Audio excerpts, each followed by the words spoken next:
Asa sakit din mo, sir? Asa sakit? Dire lang, dire. Sakamot. Dire. Dire. Kaga. Dire. Nadaanan ng UNTV News and Rescue Team ang isang lalaki sa kahabaan ng Labangal Kalumpang Highway sa General Santos City pasado 1:30 ng madaling araw nitong Linggo, October 5. Nakaupo na sa gilid ng kalsada ang 57 anyos na rider ng datna ng rescue team. Agad nagsagawa ng assessment ang grupo sa kondisyon nito. Papaon ako, sir, mo na. Ikaw, mga ID? Tulungin ko, sir.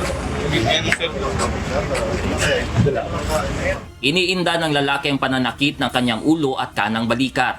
Nagtamo rin ito ng maliit na hiwa sa kanyang ulo, gasgas sa kaliwang binti, at nagkaroon ng collarbone injury na agad nilapatan ng Pangunang Lunas ng UNTV News and Rescue Team. Ayon sa kanyang salaysay, hindi niya nagawang magpreno nang may makasulubong sa daan. Wala rin itong suot na helmet. Matapos ang first aid, ay dinala ang pasyente sa Dr. George Royeca Hospital. Samantala, wala namang natamong injury ang driver ng kabanggaan nito. Sa mga nangangailangan ng agarang tulong sa panahon ng aksidente o sakuna, makipag-ugnayan po sa UNTV NAR Hotline 8911-UNTV o 8911-8688. Romel Tomoreta, UNTV News and Rescue. Diyos ang aming sandigan, serbisyo publiko ang aming pinahahalagahan.